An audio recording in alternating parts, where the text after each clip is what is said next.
Last time on Dragon Ball Z, a Saiyan named Raditz showed up to Earth and kidnapped Goku's son, Gohan. With Goku and Piccolo's valiant efforts, they defeated the violent Saiyan once and for all. But not before hearing a dire warning about two more Saiyans, Nappa and Vegeta. Can our Earth Special Forces stop these maniacal warlords? Find out today on Dragon Ball Z! And introducing my friend Skyzo. How are you doing? Doing well, and that was an incredible announcer impression. Thank you. So now, what we want to do before moving on is we want to find these earthlings scattered around. There are 4 of them, although 2 of them can be recruited all at once. Enter that house there to reset the encounter so that the no encounter trick works again. We get Yamcha. And go left a bit, because now that we've gotten Yamcha, we can get this Puar card from, well, Puar. It's his cat friend. And then we're gonna find Ten Shenhan or Tien and Chaozu. Sounds good. Now, if you didn't know where all these guys are like I did, it probably would take a fair bit of wandering. And and you could fight some encounters on the overworld before then, so make sure you follow along with me. I feel like if you played this game blind, you would just have no idea what to do. That is especially true on Planet Namek, I can tell you that much. Looks like it. Anyways, now we get some of our stronger cards. Launch. This one will allow you to attack all enemies with any attack, even the single targeting ones. And Chi-Chi will turn any card you have into a key card.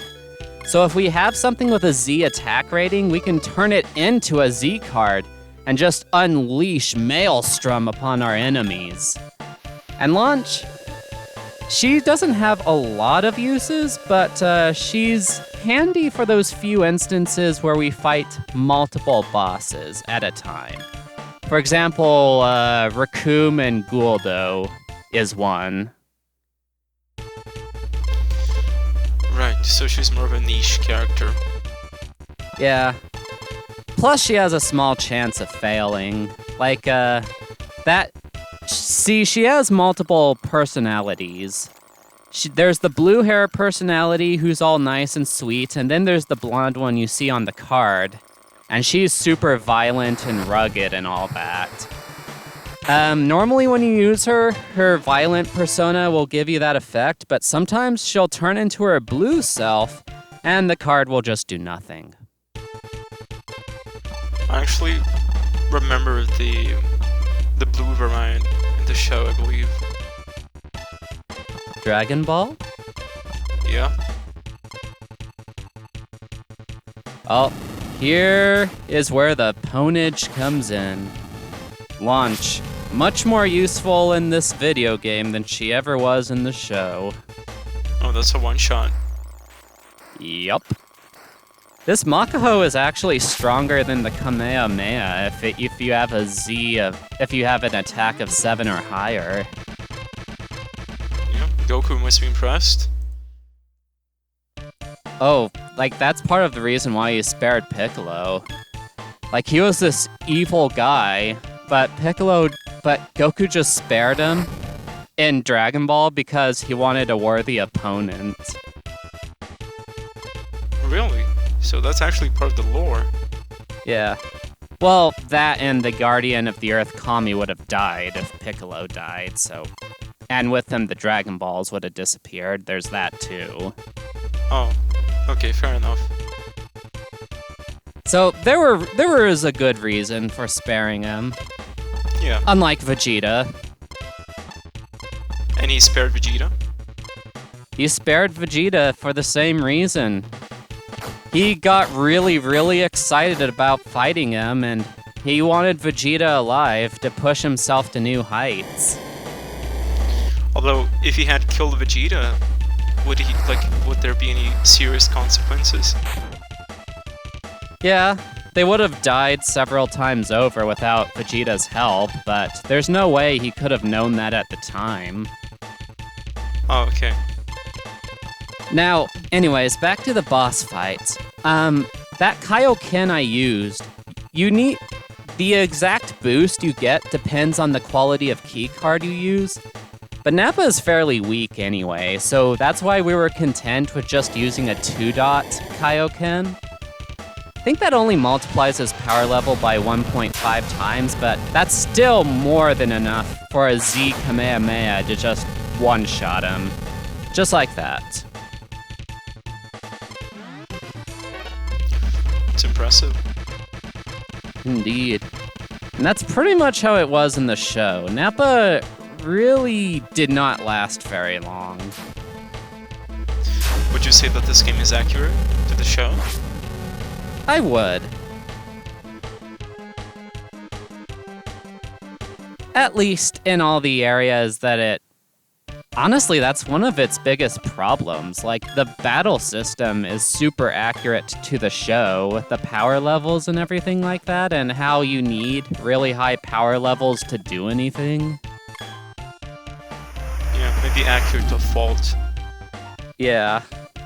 I mean, it takes liberties in a few places, and I think all of them are good. It's just, as far as accuracy goes, being unfaithful is not one of the game's problems.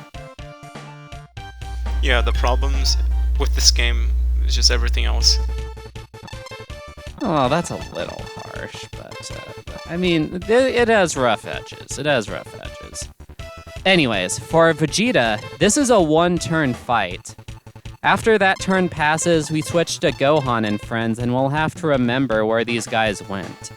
In the meantime, I want Goku to have a 7-dot or Z Kaioken, so that he gets a good enough power level boost to finish off Vegeta and survive his attacks, because Vegeta can attack multiple times in a turn, and he actually kind of hurts, even at this point. Okay, fair enough. And we also got a new item from Nappa, a tail card. Now, the tail card can turn Gohan into a giant monkey with 10 times his base power level. The problem is that, as you can see, it's worth 80 zenny. 80. That is a lot of money to just burn on one boss fight that Goku can take care of easily enough anyway. And even with a 10 times multiplier, Gohan is still weaker than Goku is at this point. And Vegeta has this energy blade attack that can cut off Gohan's tail like in the show and just render that point moot. So, you want to sell that card? Don't try to keep it either, because it vanishes even if you don't use it after this battle. It seems pretty pointless to just add to the game. Like, you just have this card that you want to use, but then the enemy just cuts off your tail and you don't have the power anymore. But it's faithful to the show. That is true.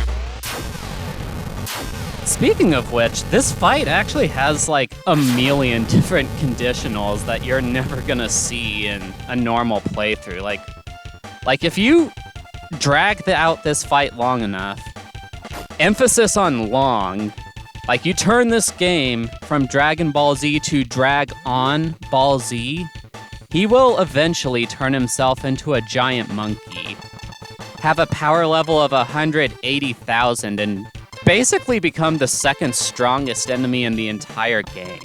Stronger than even Captain Ginyu.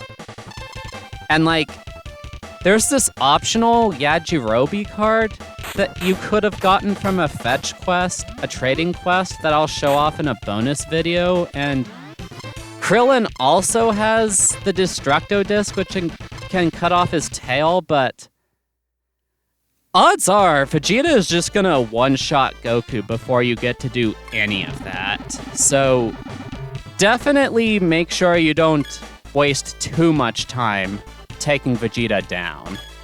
Especially since the Kaioken drains 10 ki points for every turn you have it up. Like, I made the fight look easy, but you basically have to clear it in 2 to 3 turns or less, or else Goku's Kaioken will run out and Vegeta will just become a much tougher boss fight. This game has some strange quirks like that, doesn't it? It does. Like some odd attention to detail that you don't usually see. Indeed. I look forward to showing all that off in the bonus episode.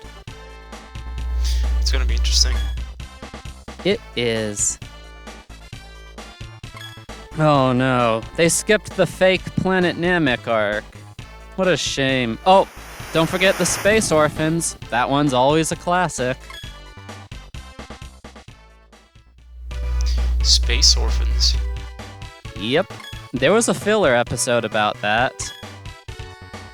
I don't remember any of that. For a good reason. It's, rather pointless in the grand scheme of things. Dragon Ball Z Kai got rid of a lot of that. Speaking of pointless, do you know why they went here in the show? Not really, to be honest. Like, I don't remember much of the story of the show. They went here to Planet Namek to revive their dead friends, Yamcha, Ten Shinhan, Chaozu, and Krillin. Guess who's in our party right now? One of the people who are supposed to be dead. Yep. Except for Piccolo, he actually died for real. Although he wasn't really one of their friends. In fact, he was the main villain of the previous series, so... I don't know. Are they nice enough dudes that they'd go to Planet Namek for Piccolo? He did train Gohan. Gohan would be pushing for it. Yeah, that's just kind of a weird thing to consider. What do you think, Skyzo? I mean, I don't, like, how could they miss something like that? Where they would just have characters that are supposed to be dead on your party. How would you miss that as a developer? Well, I mean, otherwise it would have just... Actually, Krillin was alive. But if you forced the player to do that, it would just be Gohan and Krillin for the entirety of their Namekian adventures. And I'm guessing they wanted to at least have the option of more guys following you. Speaking of which, check out this minigame. This just looks laughable. Also, what is that junk at the bottom of the screen? Like, do you see that? What is that? That's supposed to be damage. That's katakana. Like, you see the Mei sign, you say the G sign, so probably it was damage. Yeah, but, like, it looks corrupted. Like, do you see, like, the 2 dots? Okay, look, the Planet Namek arc was a little hard on the translator. We know this. Now, Planet Earth, it was fine. But once they get to Namek, you know, the translator's text started going haywire. Also, you were essentially just, like, you're not even trying to dodge. Just moving up and down a little bit. That's just priceless. Yeah, Gohan's hitbox is, deceptively small. It's putting it lightly. The other thing that helps, though, is that those attacks always go in a fixed sequence, so even if your reflexes aren't quite like mine are, you can always just memorize those sequence of attacks, and you want to do that because you get the Guru card as your reward for dodging all of them. And that card boosts your power level by 50% for one battle. That is borderline mandatory for one of the boss fights coming up. And it's kind of another weird thing about this game's design. Like, for the most part, you've got your A-list stars who are just always good enough to do what they need to do. They're strong right out the gate. They're capable. They're awesome. And then you have a bunch of other guys who just stink at everything and are basically only good for clearing out the minions. Again, like in the show. Now, for most of the boss fights in this game, you have at least one A-lister to help carry you through.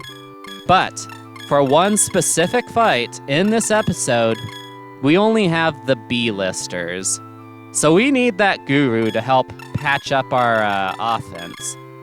Also burning some cards here, because inventory management is going to be fairly tight in this section of the game. We've got lots of items in this upcoming dungeon that we need room for. So, like, is this one of those games where you just have a bunch of items that you want to use, but then you keep, hoarding them? Is that how this works?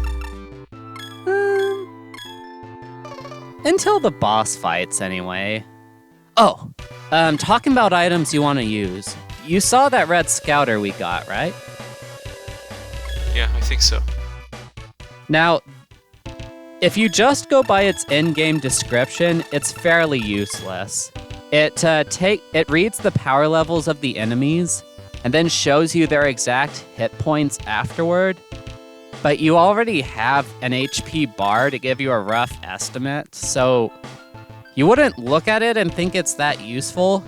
But I don't know if this is a bug or intentional programming, but it has a secondary effect. Whenever you use it, you will always be able to run away from every encounter, no matter what. Always. For the entire dungeon. I don't know if there's anything that can negate that effect, but if there is, it certainly can't be found here, and I am going to demonstrate it. It is amazing. Could you imagine actually having to battle everything? Ugh, yeah, that would get old after a while. Something I noticed is that this game just doesn't, the animations in this game, there's no way to skip them, so we just have these long fights that shouldn't be very long, because, you should just get done with them, but the animation is so long that you can't. And I can see... Actually, is there a game before this one where you could skip Yeah, Pokemon. Red and Blue, every game. But did that come out before this game did? I don't remember for sure. The original Pokemon, I think it came out, in 1980? I don't know, it came out in the 90s for sure. Let's see. Dragon Ball Z Legend of the Super Saiyan. I'm gonna see when this game came out, because... Oh, okay, 1992. Yeah, they could have skipped the animations. Yeah, definitely. It's not something new. It's something that you could easily do. Okay. Well, I mean, I can see why they'd want to show it off at least. A lot of the Earthling characters at least have neat animations, even if they're not very strong. True, but as you said, it does get old. It does get old. That is the truth. Now, this boulder, it damages a chunk of our HP.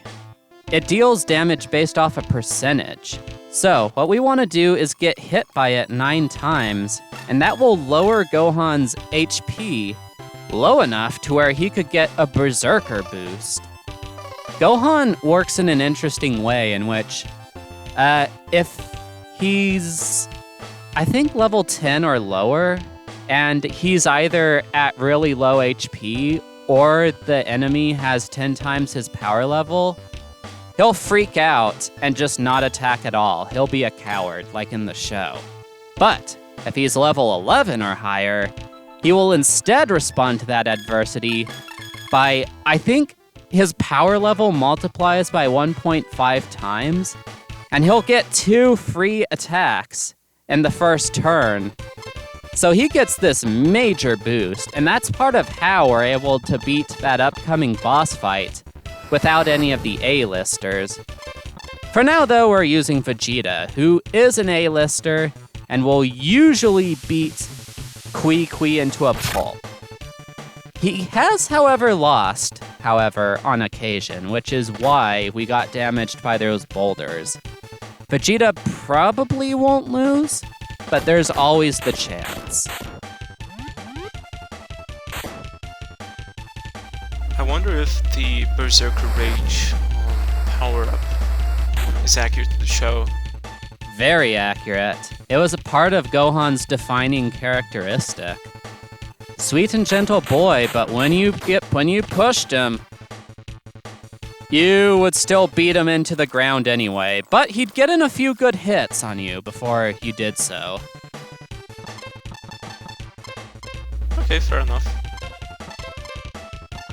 Except in Cell's case, in which he became basically the savior of the arc, because no one else could even touch Cell, and he unlocked Super Saiyan 2.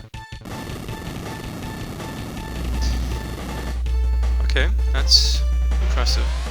Oh, one thing I should note about Vegeta, he will always filch your key cards in this fight. Like, if you have one key card, he will take it, just yoink it away from you. So what we want is to always have one high-powered key card on hand, so he'll spam those really powerful energy attacks, like the final crash that we saw him use. And yes, it's called Final Crash at this point in the show. It turned into the Final Flash by the time Cell showed up, but at this point in the show, it's called the Final Crash. Just clarifying, just pointing that out. So is that just a one-hit knockout move? No. It's just a really strong energy attack. Well, I mean, in the show it was really strong, but here it's just a little bit weaker than the Gallic Gun. Actually, it's not even called the Final Crash, it just has the animation. You'd think something that has final in the name would be a finisher, but... It is in all the other games, not in this one, though. Anyways. Be sure you have at least 3 to 4 Yemas. Make sure you have a bunch of Grandpas, I think like 3, because the upcoming boss fights are going to necessitate that. Make sure you have, I think, 2 Scouter A's for future... No, 6 Scouter A's. Because those are going to get a lot of mileage. Make sure you have 1 launch card for not a hard fight, but one that can drag on for a bit if you can't KO 2 opponents at once. But yeah, make sure you have those Grandpas, make sure you have those Z key cards, and make sure you have those Yemas and Piccolos, because very shortly we're gonna fight one of the toughest boss fights in the game. One of the only ones where we have nobody but our B-listers to help us. Really? So what fight is that gonna be? This upcoming one, right now. Oh, okay. Just jumping right into it. Yup. Make sure you're safe first. Now in the show, it was some random goons that did this. Oh, actually it was Nappa that did this. Huh. Okay, well anyway, Dodoria. What we want to do is we want to get a Guru card on Gohan. We want to reduce this guy's defense to as low as it will go. We want to have 2 strong key cards for Gohan and 10 Shenhan. Because 10 Shenhan is our next strongest guy after Gohan. We want him to use the Tri-Beam, which is one of the strongest attacks in the game. And we want the other guys basically just burning up the weak cards, because this is a boss fight we're only barely gonna be strong enough to finish. Wait, so are you saying that this character that we're fighting is just not present in the show? Oh no, he's present. He's just not the one that blew up the ship. Oh, okay. So he's in the wrong order. Yeah. I actually think it's a good liberty myself. Doesn't seem like it changes much. Exactly. It just introduces a villain a bit earlier in the game. Also, his sprite is magnificent. Doesn't even have any eyes, by the way. No, I get no. He has a Sonic eye. You know how Sonic has just like this one giant eye, and he's got this little bro on top of the middle of it. Wow. Okay, so yeah, now I see him as a Cyclops. That's great. But yeah, we got a little lucky on damage rolls, so down he goes. He didn't even get a chance to touch us because of our careful preparations. It's quite nice. Yeah. Otherwise, he basically has the touch of death because, like, he has more than 2,000 the amount of most of our... Almost 2,000 the amount of most of our characters. No, 20,000. Yeah, so like from what I'm seeing, like most of the strategy in this game comes from being prepared. Yeah, basically. Also, we could have done that to Kui, because he's actually a bit weaker than Dodoria. But our characters were also lower leveled. So proportionally, we're better prepared to beat up Dodoria than we are Kui, which is why we called Vegeta. Also, this gravity machine, this is another bit of careless programming. Now, those settings I showed off, they give different amounts of experience. Like 100 gravity gives more experience than 10 gravity. The problem is that after the experience is rewarded, the game automatically gives you 2 level ups. And none of the experience settings are enough to give you a level up. So effectively, it just ends up being pointless to do anything other than 10 gravity, because either way, you're gonna get 2 level ups. It doesn't affect anything at all. Makes you wonder how they actually managed to miss something like this. I think this game was a bit rushed. It was a labor of love, but it was a rushed delivery. Also, I think, I believe you mentioned that this game is very broken. I'm gonna see that in a later episode. Yeah. Make sure to... That's gonna come up at the end of the main playthrough. And maybe a bit in the bonus episodes, too. I'm not sure. But you'll definitely be seeing stuff that, I deemed not okay for the main playthrough. Let's put it that way. Yeah, essentially, like, playing Pokemon, like, if you use the glitches, you could beat Pokemon, like, less than 10 minutes if you do that. Yeah. Also, speaking of which, you know how I mentioned that the planet inexplicably gets tougher during the Goku stages if you reset the game during the 2nd or 3rd rounds? I don't think you mentioned that, but... I thought I did. Anyways, it's kind of weird here, because Piccolo goes through the planet slightly slower at the beginning than Goku did, despite starting with half the...